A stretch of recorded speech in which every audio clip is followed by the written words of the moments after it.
It is now my great pleasure to introduce our guest speaker for this evening, Winthrop Professor Ray Da Silva Rosa, who is the Chair of the Academic Board and Council, Member of UWA Senate, Chair of the UWA Task Force on the Future of Learning, and Professor of Finance.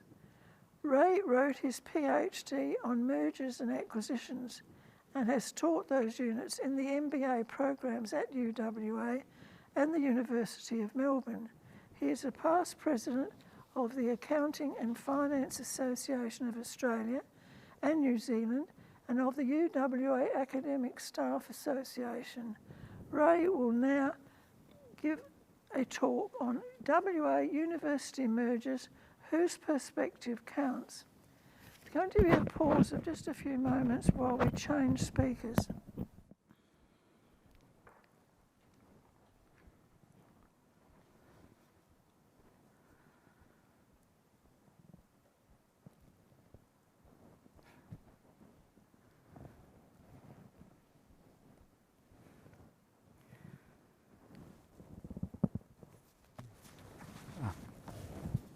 Thank you, Warden, Professor Kayla.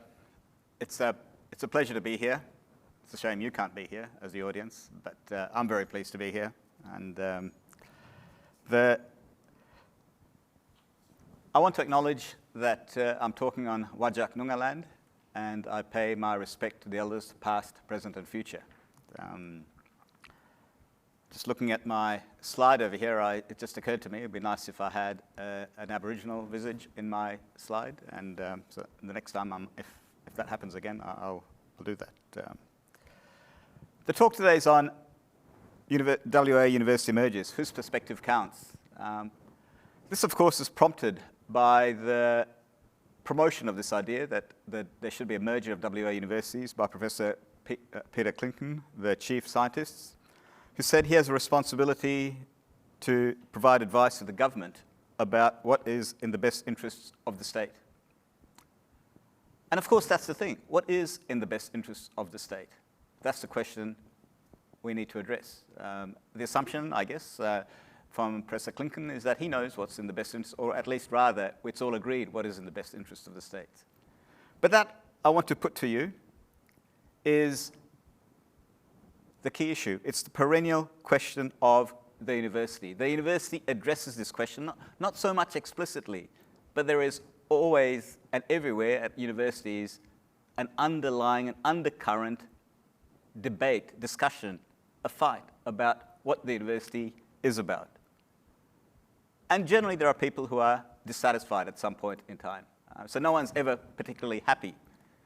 So despite the fact that Australian universities now rank the highest they've ever ranked in the world in research rankings, UWA indeed is one of the top 100 universities in the world in terms of rankings, the students, 89% of employers say that they consider the students that are graduate from Australian universities as good and they're happy with them, despite the fact that we educate more students than we ever have.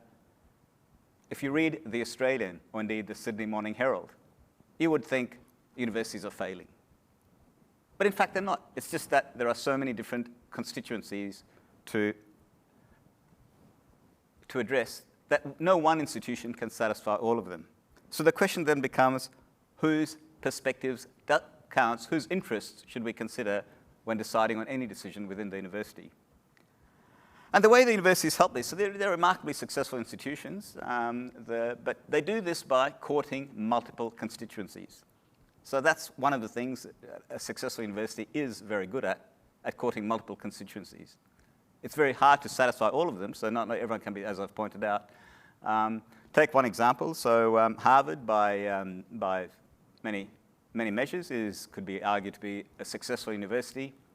Yet a book written by the former head of Harvard College, the dean of Harvard College, Harry Lewis, who was for a long time taught science over there, the title of his book was Excellence Without a Soul, How a Great University Lost Education. So even Harvard can't satisfy everyone. So what I'm going to point out, the 3 points I want to make today, is to show how these universities do this in general. And I want to do this by respect how UWA might address this question of a merger. And I want to do this by reference to how UWA has addressed such questions in the past. And the point I want to make over here is that rankings-focused research university institutions satisfy many, but not all interests. And that not all interest is crucial, because what Peter Klinken is doing is advocating for a particular kind of institution that will satisfy some, but not necessarily all, of the people with an interest and a stake in the universities. Let me go back then. I said this is a bit of a history lesson. So this is Sir John Hackett, how did he do this? And the point is, when he advocated and championed the university, there were many competing interests. And the thing that I found that's interesting, coming from the history campus at Crawley by Fred Alexander, which was published in 1963, is that Professor Alexander pointed out Hackett never allowed his enthusiasm to outstrip his judgment of what was practical. So while he had many dreams, visions for the universities, he made sure that all the stakeholders were aligned. So the point was made is, therefore, when the university came into existence, it had the goodwill of most influential members of the West Australian community, even though it lacked the positive support or even appreciation of its problems among more than a small minority. And my point is, this is exactly how universities should proceed. This is, in fact, the only kind of way that they can proceed, because there are so many competing interests. With a company, why? Because there's a couple of issues. Say you're a company, you're heading a company, it's got a fairly clear outcome, which is to make profits, or it might have some other kind of aim. But generally, there is a fairly clear, distinctive goal, and importantly, there is also a process for effecting a change in control. You mightn't agree with it, but then if you do, you have an election, you vote for the board of directors, you fling them out, and then there's a change in a corresponding change in the direction of the organization. There's no such thing. There's no such mechanism for a university to change direction with a clear mandate from everyone, because they'll always be competing, and who's to say that one set of stakeholders' perspective dominates? So what you need to do is effectively mollify, align, make sure that most people get satisfied. And so the kind of way that Sir John Hackett did this, a gradual process of advocating and satisfying competing interests, is the way forward. The other point I want to make here is that this is easier to effect. It's easier to start up something new, set up a new department, because none of the existing stakeholders will necessarily become affected. So it's easier to grow than it is to shrink, or even to affect something like a merger, where some people's interests were already well established can be there. So it's possible for a minority of people or small stakeholders to throw a spanner in the work. It's a highly political process, necessarily. But as I said, universities are adept. The other point I want to make as well is that when I say universities court multiple constituencies, people themselves, the stakeholders themselves, don't necessarily have a unified view. They also have competing urges, competing goals, which oftentimes they don't fully appreciate themselves. Could we, the next slide, please. Thanks. Okay. So I want you to take a look at this, the top picture, have a look at this. This is a sketch of the original design of the university. Think about how large UWA the state was, a very small state with maybe about 200,000 people. And think about how very large this particular building was, or this proposed building. People were dreaming big. So what was the urge for this? It was clear. People wanted the university to was an expression of the university's, of the state's achievements. They wanted the university as a projection of its values. And so the first reason that the 1910 Royal Commission recommended when founding UWA without delay was that it was the only considerable member of the white dominions of the Crown without a university. Now, we've moved on since then from that kind of racial perspective. As a quick perusal of the Guild President, myself, and the Vice-Chancellor will show you. But my point I want to make here is that at bottom, that's what a lot of us want. We want the university to reflect the state's achievement, our pride in our place. And sometimes this comes at the expense of other goals in the state. So back then, you might think someone with the funds to build this big building might thought, well, yeah, we should do this because we can afford it. But then a country-based state MP said, hang on, why should we legislate for a university when we have people in Kalgoorlie who can't even go to school? And the reason why they can't go to school is because there is no school for them to go to. But that person's objections were ignored. The solution was, of course, and this is again a typical solution of the university.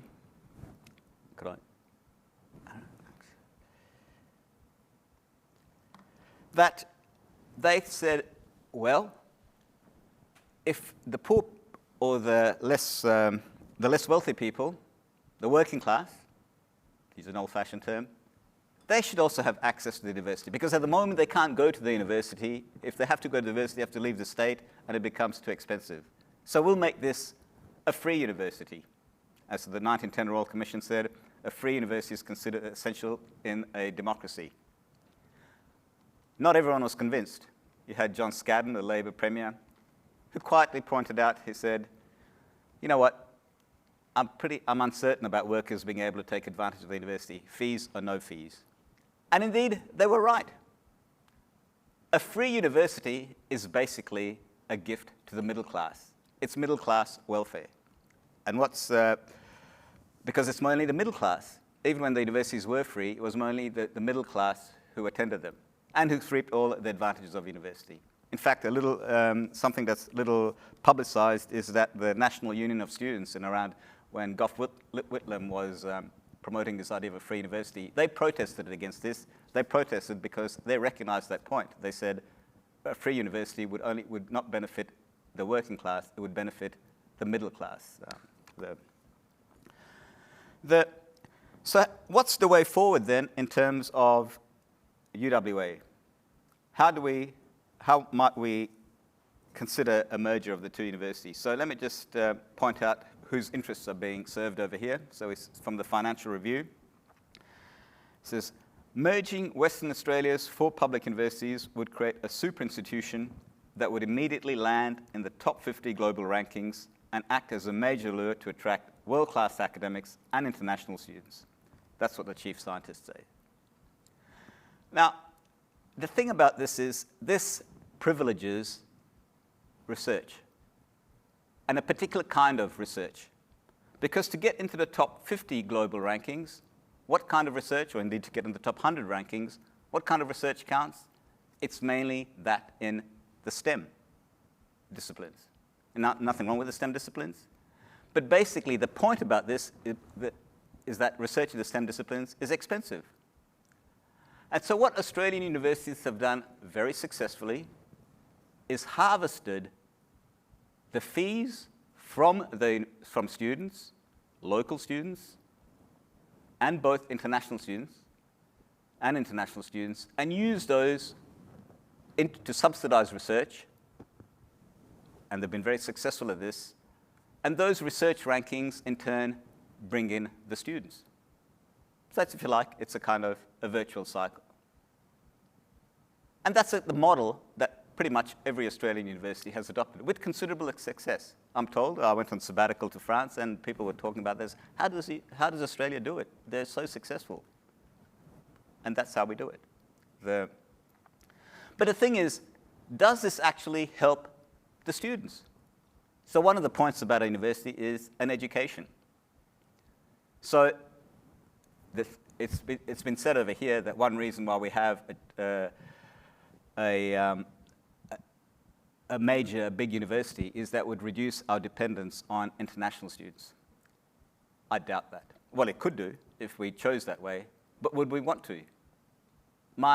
As this quote shows, part of the point of going up in the research rankings, of becoming a big university and going up in the research rankings, is that we would then become more attractive to international students, so they would come here in greater numbers, which in turn would generate more research. So in other words, we'd probably, more than anything, increase our dependency on international students, which isn't necessarily a bad thing. But in terms of the local students, what kind of choice would they have? UWA, with great fanfare, came up with this 2012, new courses with great intentions. It proved not to be popular. My guess is that, and we know it proved not to be popular because we bled students to other institutions. And because we bled students to other institutions, this prompted us to reverse course quite smartly and now reintroduce a lot of the other degrees that we did away with. And that showed up. It's proved very effective in bringing students back. My point being, that kind of thing is not possible when you have a mega university because effectively it's a monopoly. So the question that we have to ask over here is, I think there is scope for, so the thing that we have to recognize rather, not the question that we have to ask, I think there's considerable scope for cooperation between the universities. And I think if we try the history, and for those of you who are interested, there's a lot more to be said about this, and some of which I have said in a document that's available on the website, and I direct you to that. But if we want to go and forward with this idea of a merger, we're more likely to start exploring the concept of collaboration rather than ramming home some kind of putting together an institution by cobbling together the existing bits. That's not likely to prove successful, either in practice or even politically. It's not likely to happen.